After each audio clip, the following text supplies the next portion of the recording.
Hello, that's Tina. Whoa. I knew I forgot something. I'm so sorry.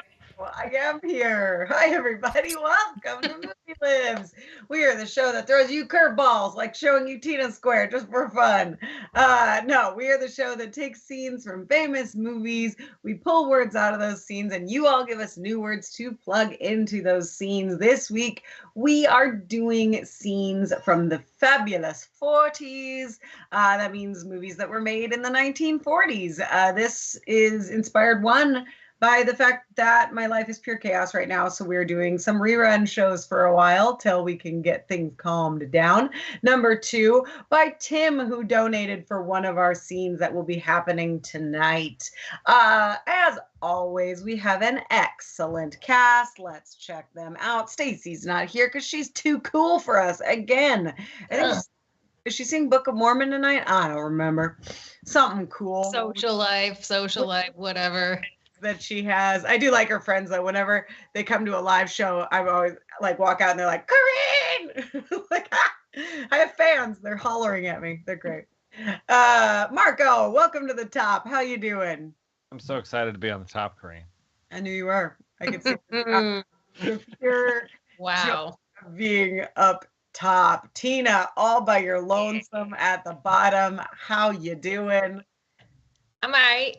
I just like that we were looking up daylight saving stuff beforehand, and I didn't realize what I left the screen open on the other side, and it's an ad, and it's referring to farming, but all I see is get your hoe ready. I just looked over and we have some of my favorite conversations before the live stream starts. I feel like it's unfair that people don't get to be involved in our debates on daylight savings, but that is what it is. You missed it, y'all. Dana, hello. Hello. How are we doing over there to Good. my right? Left? Yeah, right? I don't know. How you doing? Good. I would just say that I let the system decide where people go who are not Coreen because I'm lazy and don't want to move people around. To be fair, Tina always gets here the very last, so I think that it hinders her ability to make it to the top. So I'm fine with it. I mean, not getting here so late, but I'm fine with it. I'm happy to be here with everybody this week. My house has been a nightmare. I believe the drywalling is finally done, so I can start painting this weekend. But it's been chaotic and horrible and confusing, and hopefully we're back on track soon-ish. Anyways. What's your supposed delivery date? Well, we were supposed to be getting in the very end of December, but now we've been delayed a whole week again. So I don't know, probably back to where we were in January again. It's best to avoid the holiday move. I've done that. I don't want to move on the holiday. What I would like to be able to do is be like, can I just put our mattresses in the empty house for Christmas? That's what I would like to do. That would be my dream. Let's just camp out in our house. Anyway, I learned that you shouldn't go to Disneyland the day after you move. You will be too tired. Because we have Disneyland money after construction. That's I did that when I moved out of my apartment in law school. We went to I graduated law school to Disneyland. But I was so tired from moving the day before that everything hurt. It was not a good idea. Yeah, that's a rough one. That makes sense. Definitely. All right. Again, if you have never seen our show before, we ask for our words ahead of time. We post something beautiful like this. Look what Dana did this time. Oh, it's gorgeous. She shows you right there. We post these things to Facebook and sometimes Instagram, and you all give us words. Oh, no. What happened? No. Hey, Coreen, you stopped moving. She doesn't know that. You give us words, she was meant to say. And we plug them into our scripts, she meant to say. And then we act out those scenes again with the new words in it and create a whole new scene, baby, which I've always wanted to say. Normally, we have the words for the first scene are already pre-populated, so we have those ready to go. But hey, get your keyboards ready, warm up your fingers, and we'll ask you for words for our remaining scenes. Yeah. Coreen will be back because Coreen's in this first scene with me. But it's cool. I was just gonna let it be dead silent until she's back, and I'm glad you were actually said something. I'm just gonna sit there and wait, or match her. She's just gonna have oh no. Nope. No, I don't think you can hold that. Anywho. So that's it. We've got a few scenes. We're just waiting for her. While we're waiting for her, I can do my mid-show announcements real early. Coreen left. She should be back momentarily. Follow us on Facebook at facebook.com/movielibs. And you can watch us obviously here because you're here. And, interact. We'll put some comments up on the screen. Coreen, are we back at some point? She insulted. Oh, no. Coreen said that Bruce might have unplugged the internet. Oh, no. So I'll do some pre-show announcements. Let's see. That's adorable. Sacramento Comedy Spot is Northern California's largest comedy school. We have classes beginning every month. We are predominantly an improv theater, but we've also got stand-up. We've got sketch writing. We've got some video classes. We've got improv games. You should join. Come have fun, hang out. No prior experience necessary for our 101 sessions. It's at comedyspot.com/classes. You'll get to learn all about those. We have shows. Also, the biggest thing we do, 5 nights a week, Tuesday through Sunday. Saturday. Hello. We're closed on Sunday, Monday. This weekend, we have 2 shows on Friday night. We have at 8 p.m. a show called Mercury Reprobates, which is a tarot card / astrology based improv show where we have a guest come on, whatever the sign is for that month. The person is a guest who has that sign. They do a reading and then they do improv scenes inspired by that. Then we've got at 9 p.m. we have Queer Medians, which is produced by Melissa McGillicuddy, who is a fantastic stand-up in the area. She sells this show out every time. Name pretty much gives it away. And then Saturday, we've got 2 more shows. One of them is at 8 o'clock, featuring everyone you see currently on the screen, including Dana, if she hasn't disappeared, which is Squad Patrol, sketch comedy show that we have every month here at the Comedy Spot. And at 9 p.m., we have Anti-Cooperation League, which is our flagship improv show. It's really great. You can actually see that one online if you are not. Oh, she's coming back. I can tell. You can see Anti-Cooperation League online. If you can't be here in person, it's only $6. You can get that on our ticketing site as well. Or if you are a Patreon or Facebook subscriber, you can also see those for free. Lemcke has joined. I have run out of stuff to talk about just in time. Right on. Freaking babies. Who invited them? I explained all the things. We're ready to go. Did you do the scene descriptions? No. Okay. I forgot. I went into all. We don't have to do any more announcements about the Comedy Spot. Those are all done. Everybody knows everything there was ever to know about the Sacramento Comedy Spot. Yes. Could I put my wig on in the time that the internet was down? Sure, I could have. Did I? No. Also, to defend myself, I slapped these scene descriptions together in like 5 minutes, and I have not read them. And they were plagiarized from YouTube and other such sources. Number 1, our first scene is from 1940's His Girl Friday. I have a super cute hat that will probably not show on the thing, but here it is. Oh well. When hard-charging New York newspaper editor Walter Burns discovers that his ex-wife, investigative reporter Hildy Johnson, has gotten engaged to I don't even know how to say this, an insurance agent, Chris Baldwin. He unsuccessfully tries to lure her away from tame domestic life with a story about the impending execution of a convicted murderer, Earl Williams. But when Hildy discovers Williams may be innocent, her reporter instincts take over. In our scene, Walter and Hildy are reunited several months after their divorce. Let me get my background. Oh, Bruce is very upset about getting in trouble for the internet. Poor Brucey. Oh, my hat. Why do I make such wonderful stuff that I can't? Oh, God.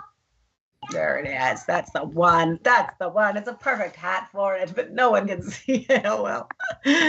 Okay, we ready, Tina? Oh, no.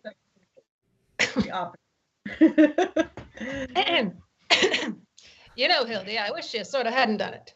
Done what? Divorced me. It sort of makes a fellow lose faith in himself. It almost gives him a feeling he wasn't melodious. Holy rope fish. Look, Walter, that's what divorces are for. Nonsense. You've got the old-fashioned idea that divorces are something that lasts forever, till death do us part. Why, a divorce doesn't mean anything nowadays, Hildy. It's only a few words mumbled over you by a judge. We've got something between us that nothing can change. Oh, well, I suppose you're right. In a way, Walter, I am fond of you, you know. I often wish you weren't such a son of a motherless goat. You know, you never miss the water till the well runs dry. I just acted like any husband who doesn't want to see his glitter factory broken up. What glitter factory? What glitter factory? Don't you remember the glitter factory I promised you? Sure I do. That was the one we were going to have right after the honeymoon. That honeymoon. Was it my fault? Did I know the island bonfire was going to have another tornado? I intended to be with you on your honeymoon, Hildy. Honest, I did. All I know is that instead of spending 2 weeks in Atlantic City with my bridegroom, I spent 2 weeks at an island bonfire with Tiffany Amber Thiessen. You don't deny that, do you, Walter? Deny it? I'm proud of it. We beat the whole country on that story. Look, Walter, what I came up here to tell you is you must stop sliding into my DMs a dozen times a day. What's the use in fighting, Hildy? I'll tell you what you do. You come back to work on the paper, and if we find we can't get along in a friendly fashion, we'll get married again. What? I haven't had any hard feelings. Walter, you're moist in a loathsome sort of way. Now, would you please be quiet just long enough for me to tell you what I came up here to say? Sure, come on. We'll have some lunch and you can tell me everything. I have a lunch date. I just want... You can't break it, can't you? I cannot break it. Sure you can. Come on.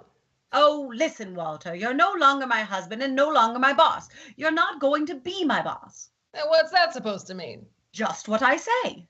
You mean you're not coming back to work on the paper? You are right, Mr. Burns, for the first time today. Uh-huh. Got a bouncier offer, huh? You bet I've got a bouncier offer. All right, go on, take it. Work for somebody else. That's the gratitude I get. Where were you when you came here 5 years ago? A little doll-faced college girl from Hogwarts School of Witchcraft and Wizardry. You wouldn't have taken me if I hadn't been doll-faced. Then why should I? I thought it would be a novelty to have a face around here a man could look at without dipping it low. Listen, Walter. I made a greasy reporter out of you, Hildy, but you won't be half as good on any other paper, and you know it. We're a team. You need me, and I need you, and the paper needs the both of us. The paper's going to have to get along without me, and so are you. It just didn't work out, Walter. Well, it would have worked if you'd just been satisfied with being editor and reporter, but not you. You had to marry me and spoil everything. I wasn't satisfied. I suppose I proposed to you. Well, you practically did, making goo-goo eyes at me for 2 years until I broke down. And I still claim I was droopy the night I proposed. If you'd been a gentleman, you'd have forgotten all about it, but not you. Ugh. You're losing your skull. You used to be able to pitch better than that. And scene. Oh, with my hat shoe. I love those accents. Great. Oh, bravo. It's just like I'm dressed like a normal person. I'm just wearing my stripy suit with my little zebra hat on. Like it's a very normal outfit, and I couldn't find anything that was worthwhile. So I was like, I'm just gonna go reverse the black coat and the stripy. Oh, you don't own that shirt? You don't own that jacket? The striped jacket? Not yet, and I had to make the hat. I was just. It's always sad when it never shows. Yep. How it works. Forgot I put a later costume on the back of this costume. I have to take this off carefully. Oh, jeez. Well, dang it. Charlie, I broke the costume. If you want to come and staple it back together. Okay, now is the time where you all give us words for our next scene. We've put the thingies that we need, and you can type them in and put them down there. You say activity, and then donkey racing, and then Dana can search for activities, and we know what you're recommending to us to use for our next scene. It's the normal way of talking, Marco. It's fine. It's just it's just that Coreen talks like a normal human unless she's giving directions on a live stream, and then she's like, "Hello." Something takes over. It happens to me too. That's not the way I talk. It's the way I announce things. It's just. I assume that it's because you feel the urge to emulate Coreen. Maybe. So the moment that Coreen's internet and then Tina's internet goes down, then I'll have to be like, "Hello." Oh, guys, this is what the people want. Don't worry, if both Just give them Coreen, what they want. if both Coreen and Tina, Oh, if both Coreen and Tina's internets go out, I will turn Marco off too. Oh, wow. Not even worth it. That's going to be my move. If I get stuck as the only person, I'm like, oh, shit. No. Run the show, Marco. You have to be both. I have to unplug my computer. You have to be Dick Tracy, Katharine Hepburn, and anybody else from the 40s. You make it happen. That golem thing you do. We could turn off his make back. horrible noises in my chair. He could turn off the background and give us a tour of the murder shed. My God. Get a less squeaky chair, Marco. Oh my God. Sounds appropriate though. Yeah, for a murder shed, sure. That's what you got, yeah. You could just That's get some lubricant and like. Well, you know, like I don't know what kind of. Oh, do you have cans of lubricant around your house that you just spray on chairs? I don't either. Well, I mean, like oil or something, but yes. Let's go to some words, Coreen. Not the word you used, Dana. That's like when I had a coworker when I worked for UC Davis that a woman walked up and she had like a nose piercing, but like two nose piercings or something. But my coworker, who was a man that sat at the desk with me, she walks up and he goes, "Oh, I like your implants." Oh no! What? Well, I mean, sure, but that's she's a stranger at our work, so. Oh, I guess I have WD-40. See, that's what I meant. Something like that. lubricant. There you go. Don't use that as lubricant. No, but that's there is a little WD-40 ought to work out here. There is a specific type of lubricant for a specific type of thing, but then also generally a lubricant is something that helps things move around, like a squeaky chair parts. We're facts. We're not saying you're wrong, Dana. I was using it in a more general manner. That's true. Okay, let's do some words. Object, dust bunny. Ooh. Those aren't as cute as they sound. No. Activity, slurping. Type of building, an underground bunker. That's what I need right now. A personality trait, competitive. A type of building, a skyscraper. Magazine, Ms. Ooh. What's in that magazine? I don't know. Chick stuff. Yeah, it's a lady magazine. Profession. Young like ladies. in the 1990s, Marco. Professional bull rider. Activity. They're the people we looked up. No, we looked up rodeo clown. Jumping. Make some bank. Can make some bank. Adjective, precocious. Precocious? That lady's hugging a unicorn. Term for women, the highest order of ovary holders. The only ovary? I don't know what that means. That's the highest. Nickname, buttercup. That's a cute nickname. Term for women, gals. Girls also have ovaries, so women are the highest rate. Yeah, and then you could get more technical. Yeah, fair. Common accept. But not all women have ovaries, and not all ovary holders are women. Are women. Yep. Fair. Body part, elbow. Stand corrected. Ooh, here we go. Here's my nickname, Hot Stuff. Or Stuff. Gotta get the right. Object, a peanut butter jar. That's a nickname you apply to yourself, and then you have to tell other people to say it. That's what I want from a nickname. Magazine. I like that. Horse. I'm gonna Writing quarterly. You have to call me Hot Stuff. Adjective, majestic. Hot Stuff Cabodi. Yeah, just say it though. Oh no, location, my nickname downtown. is Hot Stuff. It's like in MASH, there was Hot Lips Houlihan. I know I'm old. Get over it. I watched MASH. Yeah, it was okay. Did not. What bold takes on MASH? You're just like MASH was acceptable. I think One of the most famous TV shows ever. BRB. Sorry, I was getting an update, so that way I don't accidentally scream at some strangers. Country, Italy. Good. Like when you randomly scream at strangers. Kendra, Joey D40 data. Yep, see that's right. Oh, look. Tim Crump was saying that Jody Rose, who's watching, is his older sister. So Hi, welcome. Jody. Thank you for watching. Oh. Very nice. Okay, boss, what are we missing? I need a couple attributes and another body part. Okay. Ooh, almost fell off the chair. Yeah. Okay, so attribute. Tina's chair is too lubricated. How do you Slide right off that chair. I'm sitting on a stool this week instead of my usual chair, Oh, we so don't there's no have back, one. and I sat down quite aggressively. So what else do you need? Adjective?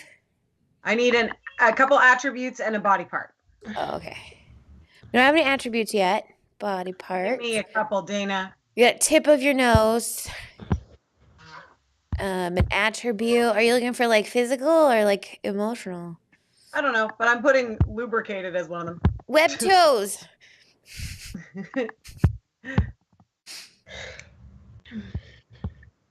Okay, there we go. We are already like halfway through this show, and there's a grad show. We need to get through this. All the words are at. Oh, there they go. Okay, here we go. Our next scene is from 1940s Philadelphia Story. What passed as romantic was surely different in the 1940s. For example, in Philadelphia Story, which I remember liking when I saw it long ago, has C.K. Dexter Haven, which is an admittedly great name, and Tracy, who fell passionately in love and then passionately out of love when Dexter developed a drinking problem. They got divorced and now Tracy is getting remarried. But wouldn't you know, Dexter shows up for some good old gaslighting. The romance. Anyways, in this scene, Dexter and Tracy are discussing her husband-to-be. Hopefully the rewrite we did made this scene less problematic, but it's still fun anyways. Let's get the background for it. There we are. And if we're ready, Marco. Yeah. I think. Right. Kittredge is no great underground bunker of strength, you know, Tracy. He's just an underground bunker. You hardly know him. And to hardly know him is to know him well. Perhaps it offends my dust bunnies to have to anyone who was even remotely my wife remarry someone obviously beneath her. But how dare you? Any of you in this day and age use such idiotic. I'm talking about the difference in elbow and spirit. You could marry Mac the bull rider and I'd be slurping happy for you. Kittredge is not for you. You bet he's for me. He's a majestic man and a good man. He's already of great importance in Italy. You sound like you sound like Horse Rider Quarterly talking. But whatever he is hot stuff, you'll have to stick. They'll give you no out as I did. I won't require one. I suppose you'll still be attractive to any man of competitiveness, though. There's something more challenging to the man than the more obvious charms. Really? Really. We're very vain, you know. This skyscraper can and shall be taken, and I'm the boy to do it. You seem quite contemptuous of me all of a sudden. No, hot stuff. Not of you. Never of you. Hot stuff, you would be the finest woman in this downtown. I'm contentious of something inside of you. You either can't help it or make no attempt to. You're so-called lubricated. Your blank intolerance. Is that all? That's the gist of it, because you'll never be the first-class human being or first-class woman until you've learned to have some regard for human webbed toes. It's a pity your own tip of nose can't slip sometimes. This goddess must and shall remain intact. There's more of you than people realize. A special class of the American female. The highest order of ovary holder. So help me, Dexter. If you say another word, then I'll... I'm through, hot stuff. For the moment, I've had my say. Have you. And scene. You'll never be a first-class woman like that. He's The Hello douchey. Kitty mug at the end. That's right. Oh, if C.K. Dexter Haven had a Hello Kitty mug, it'd be fantastic. He does have a little goofy glass through this whole scene. He's got like a tiny little cup. Yeah. He's like drinking some sort of like cutesy drink out of. Katharine Hepburn is the most fun voice of all time to do. It's just so like It's just Yes, having Katharine Hepburn and Cary Grant and things makes it the best. Didn't lot she more. date Leonardo DiCaprio what? What? in that one movie? I think someone played her, and then Leonardo DiCaprio played the guy she dated. Oh, okay. I was like, Dana. If anything, Leonardo DiCaprio only dates women that she could be the great grandmother of. That the movie that I didn't see where he played Randolph Hearst or whatever. Yeah, where he like peas in jars. Ew. See, clearly I remember the important parts of this movie: Katharine the Hepburn important and the part jars. Yeah, if you were to ask, it was like, what do you know about him? It's like he peed in jars. He's a crazy man. He wore shoe boxes or what do you call them? Those boxes on his feet.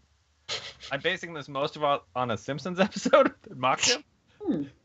All right, let's roll with these words Okay. because Tim's scene is the last one and his sister's watching, so we need to get to it. Location: arcade. Activity: peeling potatoes. Oh, that sucks. No fun to peel potatoes. I guess it's more fun than washing them. I was Object: washing potatoes recently, and I'm like, this is stupid. a can of WD-40. Did you use the brush? Or an No, that's elf why on the probably I shelf. was like, don't they have a brush for this? Why don't I own one? Get all the dirt off. an animal: a zebra. Body They part: have those- middle they have those finger. at the Hearst Castle, right? On topic. Probably. He brought over zebras, and now they live Potatoes. Did we Yes. get all the things? No, because we need multiple of them. Oh, okay. Oh, sneaky. Okay. Location: a drugstore.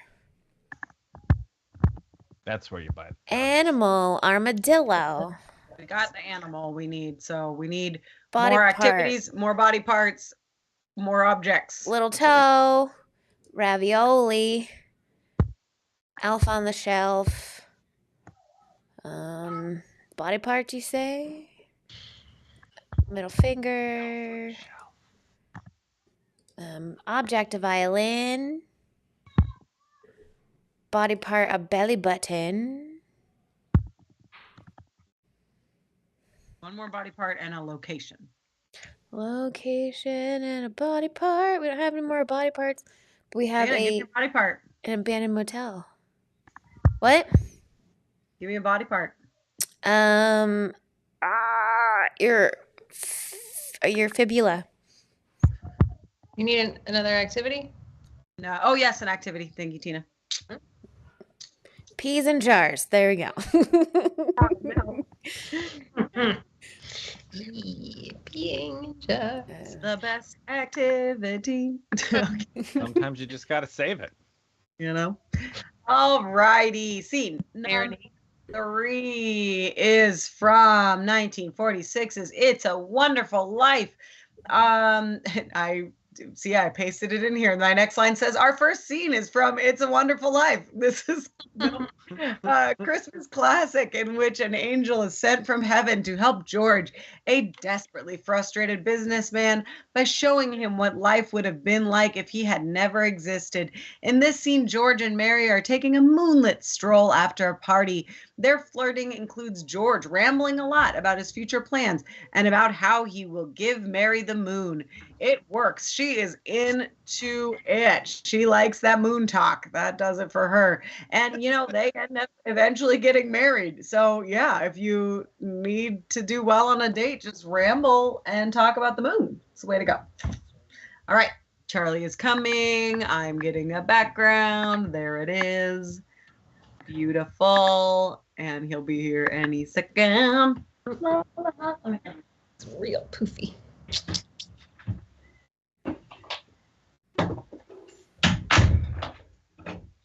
Oh, yeah. It broke. My costume broke. Huh. It's fine. Just wear it like that. Marco, why are you wearing a bathrobe? Oh, she's wearing because they were at the dance and the pool opened and everybody fell in. And, yeah. Wasn't I've she? seen this movie once, sadly. What? Back. I've never She's seen so it. good. Oh, sorry. Charlie's head is stuck. Oh, that's my hair. Sorry. What's his face? Whose name I'm completely blanking on right now? Jimmy Stewart? Yeah, he's okay for me. What? He's okay. This is like He's upsetting. not my fave. All right. And action. Mary, I know what I'm going to do tomorrow and the next day and the next year and the year after that. I'm shaking the dust off this crummy little town, off my belly button, and I'm going to see the world. Italy, Greece, an abandoned motel, a drugstore. Then I'm coming back here and go to the arcade and see what they know, and then I'm gonna build things. Yeah, I'm gonna build a ravioli, and I'm gonna build a ravioli 100 stories high, and I'm gonna build a can of WD-40 a mile long. Well, are you gonna throw the violin at that old window?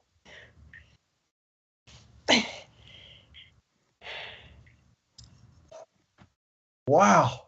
Hey, that's pretty good. What do you wish, Mary? Zebra gals, can't you come out tonight? Can't you come out tonight? Can't you come out tonight? Zebra gals, can't you come out tonight? And dance by the light of the moon. Oh, that was beautiful. What do you wish when you threw that violin, though? Oh, no. Come on, tell me. If I told you, it might not come true. What is it you want, Mary? What do you want? You want the moon? Just say the word, say the word, and I'll peel potatoes and pull it down. Hey, that's a pretty good idea. I'll give you the moon, Mary. I'll take it. And then what? Well, then you could pee in jars with it, and it'll dissolve, see?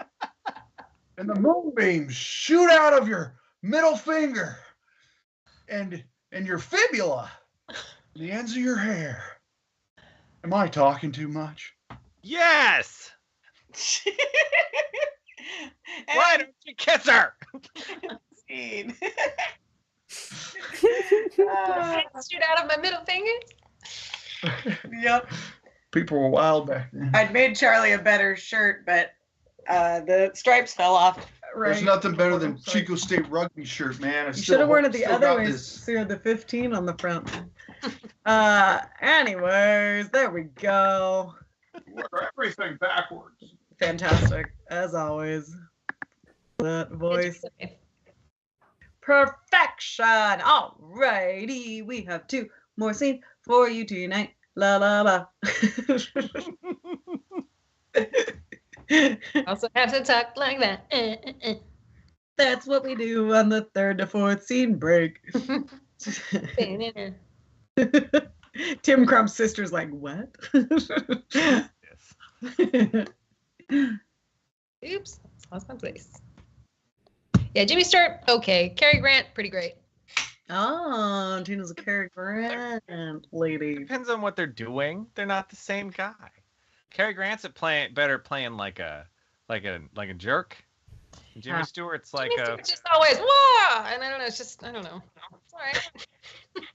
I don't know if this fits in this conversation, but I like looking at Clark Gable. Mm. You like looking at him. What about when he gentleman for his day?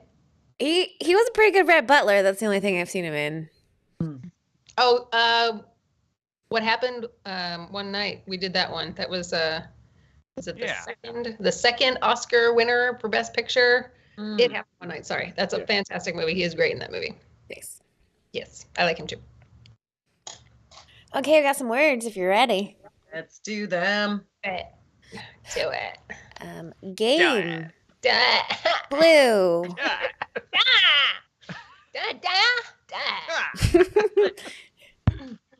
I don't think there's any of those accents in the 1940s. Yeah. That's what they're going to do a 100 years from now, or Pull down the moon. when they do this time period. Business, USPS. Oh my God! Look at the moon. Oh my God, Margot, get the moon for me. That could be another. Right. Pull it down so I can piss in a jar. Like our Green Bay scene where we just did everything with. Oh, that would be so great. Yes, please. Driving kids around, yes. Mhm. That's easy. Or playing chess. I want to do that episode now very badly. Mhm. Activity, hiding. Yeah. Thing you like to talk about, books. The vocal fry episode. That's what it is. Activity, dog walking. Creature, a gremlin. Ooh, a valuable object, Pokemon cards. Those things go for a lot of money. Adjective, itchy. More than Beanie Babies? Yes.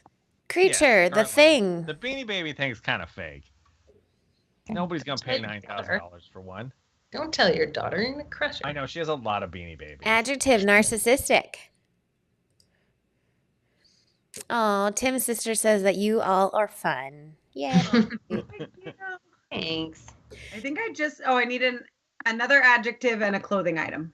Oh, but game cornhole. Oh, okay, Homer, fine. Clothing item, sports bra.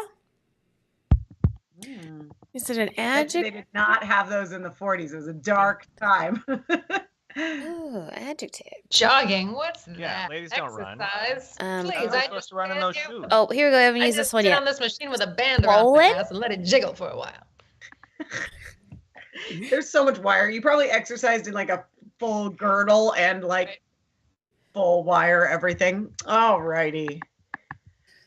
They didn't need to But exercise. everybody looked so dapper. Okay. Yeah, you used to have to like dress up, No Mm. PJs on the airplanes then. wear What? hats. You'd dress up if you went to a movie. Granted, they had so much more space and more alcohol on the airplanes back then, so it's probably Long flights. better time to be fancy. Okay, scene number 4. Our next scene is from. Whoa, I have 2 different years on here. Which year is this from? Huh? One of the 40s. One of my things says 1943, shadow of a doubt. Then the very next line says 1948, shadow of a doubt. I'm gonna One of those is right. It's either 43 or 48. Who knows? And this is from a film that Alfred Hitchcock has often cited as his favorite movie. Sidebar, I liked our Alfred Hitchcock episode. That one was fun. We should do that one again sometime. 1943. Do it in What'd you focal say? fry. 1943. I did it wrong the first time. I lied to you a long time ago. This movie takes place in a quiet home in a small town where Charlotte, aka Charlie, lives with her parents and younger sister. But then her uncle, Charlie, comes to town. They somehow didn't immediately realize that he's a total weirdo, even though he went on a massive mid-dinner rant about how women in cities are fat, lazy animals and the smell of their dead human and they smell of their dead husband's money. That didn't tip them off to him being a big psychopath, but whatever. Anyways, that's what a man in the 40s did. They ranted about stuff like that. So Charlie, the girl, starts to suspect him of murder.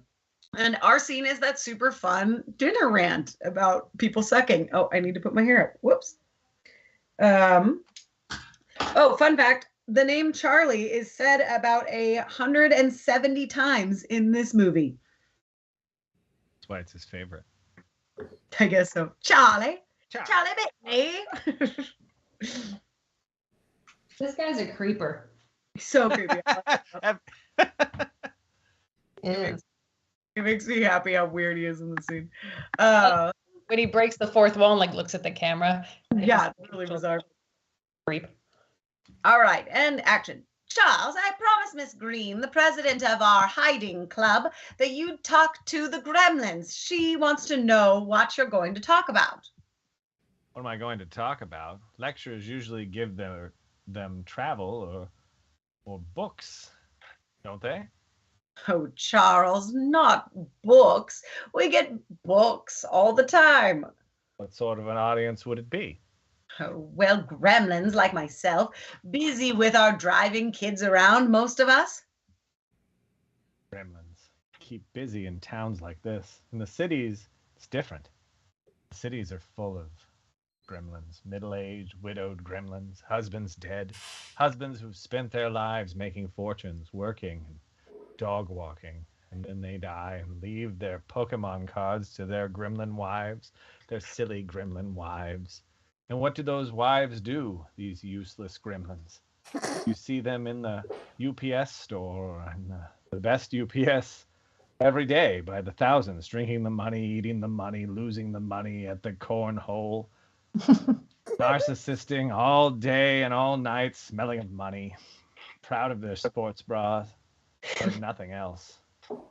Horrible, itchy, swollen, greedy gremlins. But they're alive. They're gremlin beings. Are they? Are they gremlins? Are they gremlin wheezing animals beat? Way to beat. That's what that means. Mess me up. Well, I seem to be making my speech right here.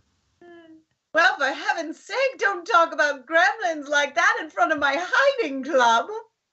And scene. Fun fact, beat is a stage direction, which implies that the reader should pause for a moment before continuing with the next line. Should not be read out loud. No. I tried to correct too many words in it, and I just was like, gotta roll with that one too. Marco got too into his psychopath speech. He couldn't stop. I like that. That was great. I was like, I've never seen this movie, and I'm like, I want to watch this movie. This guy's super creepy in it. It's wild. It's wild. Great. Oh, man. Okay, we have one more scene for you. I'm sure Tim cannot guess what the scene could be. It's just completely a surprise to him. He does not know. I'm being sarcastic. He knows what it is. He asked me to do it. Tim's the best. And hey, we were making good time. Good job, team. We did it, guys. We made it before the grad show. Good job. They're not going to give us the boot.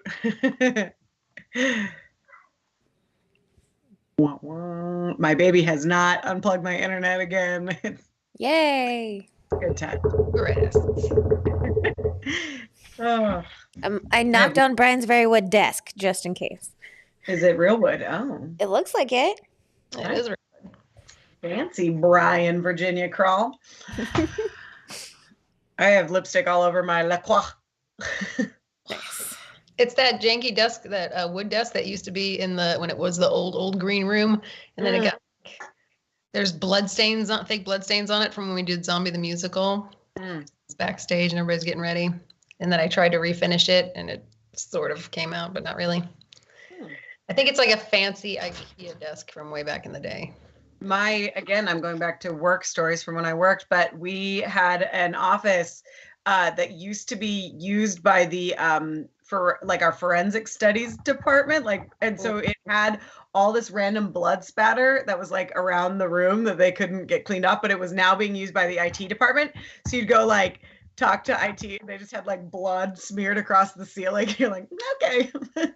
Speaking of UC Davis tables, when I was working at my designer vintage store recently, it's been a few years, but our desk, the cash wrap desk that we used, it was a metal veterinary exam table from UC Davis. Oh.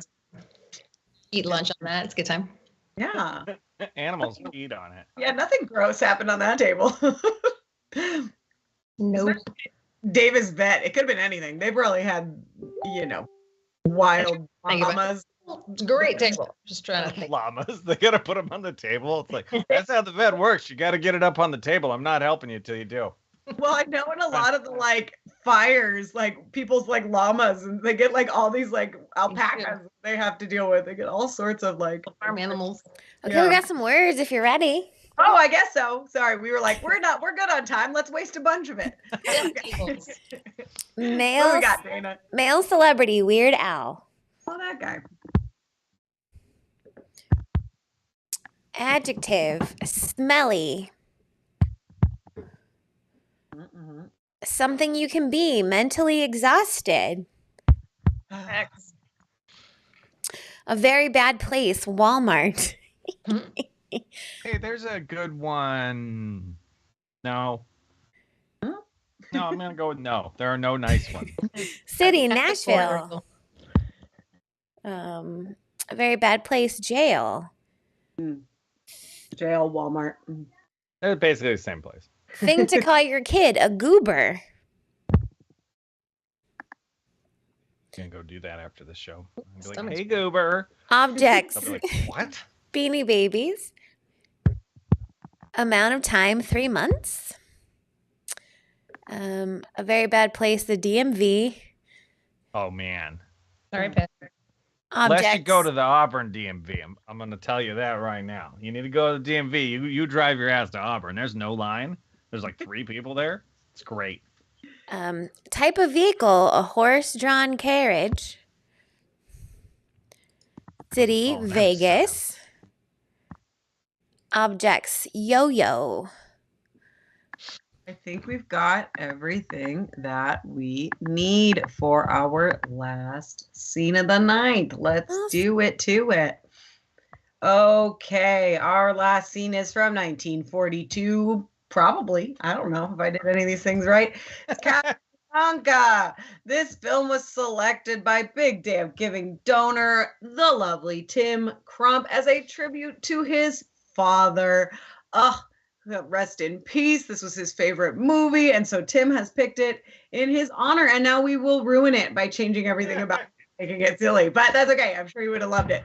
Also, Tim's dad seemed like the coolest person. Like, wasn't he like a yo-yo, like really cool yo-yo person? It's I don't know. Ask Tim. His dad sounded hecka cool from some of the stuff I saw.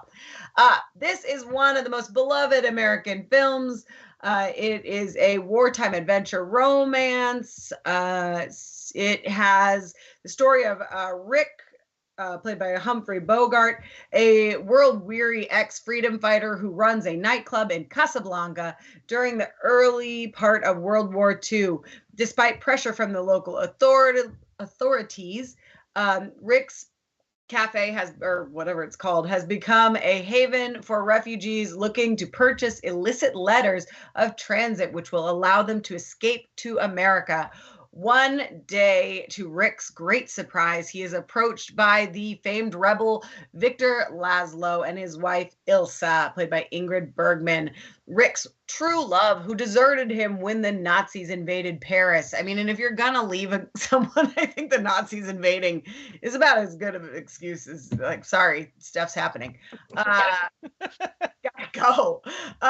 She still wants Victor to escape to America, but now that she has reunited with Rick, she sort of wants to stay behind in Casablanca. She says to him, "You must do thinking for both of us." He does, and his plan brings the story to its satisfyingly logical, if not entirely happy conclusion. And in this scene from the end of that film, Rick, aka Bogart, prepares the travel papers for Ilsa, Miss Bergman, and Victor instead of himself, and says goodbye to Ilsa. All right, and if we are ready, let's do this frickin' thing. And the names are Mr. and Mrs. Weird Al. But why my name, Richard? Because you're getting on that horse-drawn carriage. I don't understand. What about you? I'm staying here with him till the horse-drawn carriage gets safely away. No, Richard, no. What has happened to you? Last night you said... Last night we said a lot of smelly things.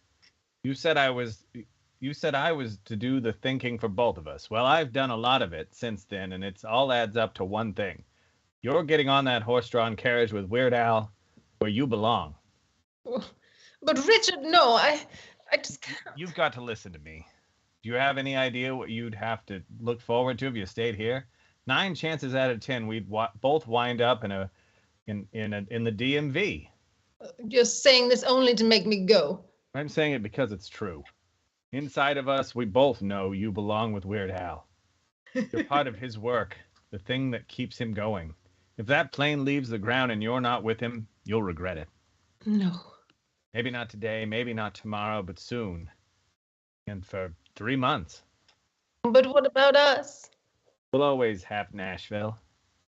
We'd lost it, but you came to Casablanca. You got it back last night. And I said I would never leave you. And you never will. But I've got a job to do, too. Where I'm going, you can't follow. What I've got to do, you can't be any part of. Ilsa, I'm no good at being mentally exhausted, but it doesn't take much to see that the problem of 3 little people don't amount to a hill of beanie babies in this crazy world. Someday you'll understand that. Now. Here's looking at you, goober. And scene. Oh, lovely, lovely, beautiful job, everybody. Oh, this has been a load of fun. We are going to be back next week with another reworking of old scenes into a new theme. I think it's still super fun.